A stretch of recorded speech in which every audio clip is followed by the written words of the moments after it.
अस्सलाम वालेकुम दोस्तों कीअं आहियो मैं तो बिल्कुल ठीक ठाक हूंदो। जी हाँ दोस्तों, आवाज़ नगर जो हिकिड़ो वॾो नालो जंहिं सिंध जी वॾी ख़िदमत कई ऐं शाइरी ज़रिए हिकिड़ो वॾो नालो कमायो ऐं उन शाइरी ज़रिए जेका असां हज़ारे गेस्टनि जे बादशाहनि फ़नकारनि जेका असां मशहूरी माणी ऐं पंहिंजा कलाम जेके रिकॉर्ड कया। जी हाँ दोस्तों, अॼु असां बिलावल ओठो जे आशियाने ते मौजूदु आहियूं। असां सां गॾु सिंध जो सरमोड़ शाइर साईं बिलावल ओठो साहिबु असां सां गॾु। अस्सलाम वालेकुम चाचा।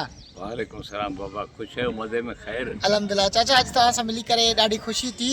ऐं सर पहिरियां सभु खां अवल तव्हां पंहिंजो तारुफ़ थोरो कराइजो त न ईअं कोन्हे न, मतिलबु की जेके शोभ जी दुनिया। उस्ताद आहे सभिनि जो बाबा। अच्छा, वक़्तु सभु कुझु सेखारे थो। बिल्कुलु बिल्कुलु बिल्कुलु हा बाबा।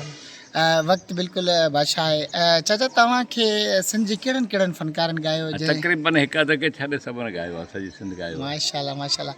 अच्छा, अहिड़ो को कलाम जेको हूअं त तव्हांजा सभु कलाम ज़बरदस्त आहिनि, पर जेको तव्हांखे पंहिंजी दिलि सां वणंदड़ हुजे उहो को कलाम? मूंखे सभु वणंदा। अच्छा जेको मूंखे उहे जेके इहो फ़ैसिलो आवाम जो आमी वञे उन्हनि खां पुछो। अच्छा, इहो सिंध खां पुछो तव्हां, मूंखां छो था पुछो? बिल्कुलु बिल्कुलु ज़बरदस्त आहे। चाचे जी ॻाल्हियूं बिल्कुलु। भला ॻाल्हि ॿुध, तूं ॿनी खेड़ी थो, जी जी, भला उनखे तूं तयारु कर, तोखे कहिड़ी ख़बर केतिरो फ़सुलु थींदो? हा पोइ त कहिड़ो फ़सुलु भलो ॾींदो? कहिड़ो फ़सुलु भलो थींदो तूं ॿुधाए सघे न एडवांस एडवांस? बिल्कुलु बिल्कुलु जॾहिं माण्हू फ़ैसिलो कनि न, असीं त शाइरी लिखूं था, लिखण में त भले लिखी था छॾियूं, पर फ़ैसिलो त वरी बि आवाम जो आहे न। जी जी असीं बि उन्हनि जे करे आहियूं। जॾहिं आवाम असांखे चाहे थी त असांखे बि उत्साह थिए थो, असां बि लिखूं था।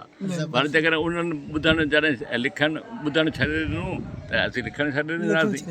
ज़बरदस्त, ॾाढी दिलि जी ॻाल्हि करे विधी। सच पुछो त ॾाढी ख़ुशी थी। चाचे तमामु बहितरीनु ॻाल्हि कई त जेका असीं पोखण वारो जेको आहे उहो पोखे ई छॾींदो आहे, पर जेका असां हुनजी मोट जेका असां आख़िर में लुणण वारा ॿुधाईंदा त हीउ फ़सुलु केतिरो एवरेज ॾिनो, हिन केतिरो फ़सुलु एवरेज ॾिनो। ज़बरदस्त। उहा ॻाल्हि जी जी चाचा।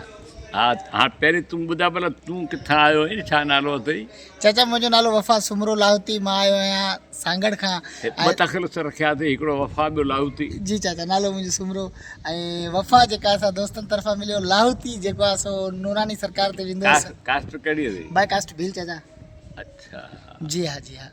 अच्छा, ही बि जी हाँ, हिन नालो छा आहे? गुलाब राय भील। हा, अवी कहिड़ी जाइ ते वेठा आहियो? मारे यार जे ॻोठ वेठा आहियो छा? आजिज़ हुजनि जे? हा साईं, आजिज़ हुजण जे ॻोठ में बिल्कुलु आऊं। आजिज़ हा हुजण यार, जे ॻोठ में। मरहूम ॾाढो सुठो शाइर आहे ऐं हो ऐं आहे रंदो। जी जी, अमर नालो हुनजी जेसी शाइरी हिते ॻाइजे पई त सम्झ पाण सां गॾु आहे। जी जी, बिल्कुलु सही था चओ। आजिज़ हुजण जी जेका असां यादि ताज़ा करे छॾी तव्हांजी। अॼु असां बिलावल ओठो सां गॾु आहियूं ऐं बिलावल ओठे हज़ारे कलाम लिखी असांजे उन दर्दमंदनि दिलनि जी उत्साह ॾिनो ऐं तमामु बहितरीनु मोहबत मिली। दोस्तो, ऐं तव्हांजो ख़ादिम दोस्त वफ़ा सुमरो लाहौती अॻे कंहिं वीडियो ताईं मोकिलायूं था। चाचा बिलावल सां गॾु हूंदी हयाती पिया थींदा मेड़ा, चङो पार बेड़ा सिकुंजे सघनि जा छिके जल जी छेड़ा, चङो पार बेड़ा। या खणी ईअं चइजे आजिज़ हुजण जी सुठो त जॾहिं मींहं वसंदा ईअं वसंदा वीराना, कंदे यादि आजिज़ हुजण खे ज़माना, असीं प्रीत पंहिंजी पुॼाए वञूं था, असीं पंहिंजो वारो वॼाए वञूं था। ख़ुदा हाफ़िज़ दोस्तो, महिरबानी, लख करो।